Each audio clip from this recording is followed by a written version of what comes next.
കുടുംബകോടതി വിഷയങ്ങളുമായി ബന്ധപ്പെട്ട് വരുന്ന പുതിയൊരു വീഡിയോയിലേക്ക് എല്ലാവർക്കും സ്വാഗതം. ഈ വീഡിയോയുമായി ബന്ധപ്പെട്ട് നിങ്ങൾക്ക് എന്തെങ്കിലും സംശയങ്ങളുണ്ടെങ്കിൽ കോൺടാക്ട് ചെയ്യാം. WhatsApp number +91 79 94 97 14 19. ഒരു വട്ടം വിളിക്കുവാനുള്ള കൺസൾട്ടേഷൻ ഫീസ് 500 രൂപ ഗൂഗിൾ പേ ചെയ്യാം. இந்த വീഡിയോയിൽ നമ്മൾ ഡിസ്കസ് ചെയ്യാനായിട്ട് പോകുന്നത് ശ്രുതിയുടെ വ്യാജ 498A കേസുമായി ബന്ധപ്പെട്ട് അടുത്ത ഒരു വിറ്റ്നസിനെ നമ്മളോട് ചോദ്യം ചെയ്യുന്ന ഒരു പോർഷനാണ്. അതായത് ഈ പെങ്കൊച്ചിൻ്റെ അനിയത്തിനെയാണ് നമ്മൾ കോടതിയിൽ ചോദ്യം ചെയ്യുന്നത്. അപ്പോൾ അതുമായി ബന്ധപ്പെട്ട് പ്രധാനമായിട്ട് 4 ക്വസ്റ്റ്യൻസ് മാത്രമാണ് നമ്മൾ ചോദിച്ചിട്ടുള്ളൂ. ബാക്കി പ്രധാനപ്പെട്ട എല്ലാ ചോദ്യങ്ങളുടെ ഉത്തരങ്ങളും നമുക്ക് കിട്ടി കഴിഞ്ഞിട്ടുണ്ടായിരുന്നു. അപ്പോൾ ആ ചോദ്യങ്ങളുടെ ഉത്തരങ്ങളും നമുക്കൊന്ന് വേഗം പറഞ്ഞു പോവാം. ഫസ്റ്റത്തെ ക്വസ്റ്റ്യൻ ഇങ്ങനെയായിരുന്നു.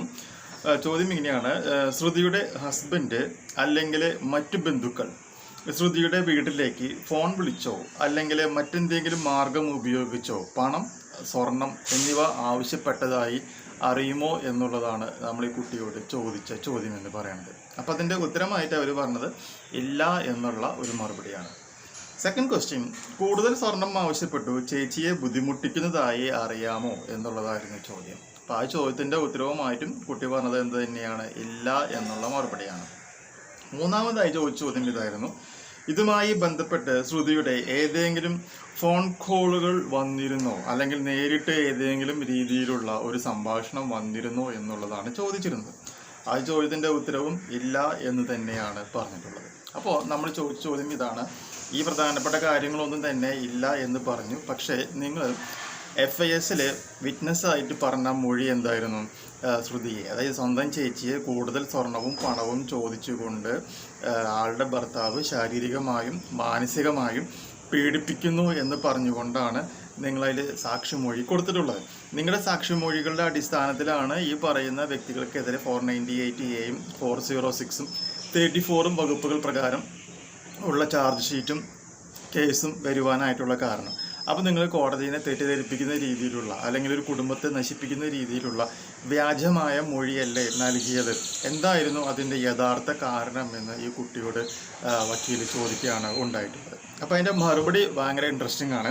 കുട്ടി പറഞ്ഞ മറുപടി ഇങ്ങനെയായിരുന്നു. അതായത് ഈ കുട്ടിയുടെ അച്ഛൻ, അമ്മ, അതുപോലെ തന്നെ മാമൻ എന്നിവരുടെ അഭിപ്രായ പ്രകാരമാണ് ഇതുപോലെയുള്ള ഒരു മൊഴി രേഖപ്പെടുത്തേണ്ട ഒരു സാഹചര്യം വന്നിട്ടുള്ളത്. കാരണം എന്താണെന്ന് വെച്ചിട്ടുണ്ടെങ്കിൽ നമ്മൾ മൊഴി കൊടുത്താൽ മാത്രം മതി, കൂടുതൽ കോംപ്ലിക്കേഷൻസ് ഒന്നും ഈ കേസിൽ ഉണ്ടാവില്ല. അതുപോലെ തന്നെ കോടതിയിൽ കയറി ഇതുപോലെയുള്ള ഒരു സാക്ഷ്യവിസ്താരം ഉണ്ടാകും എന്നൊന്നും ഈ കുട്ടിക്ക് അറിയില്ലായിരുന്നു.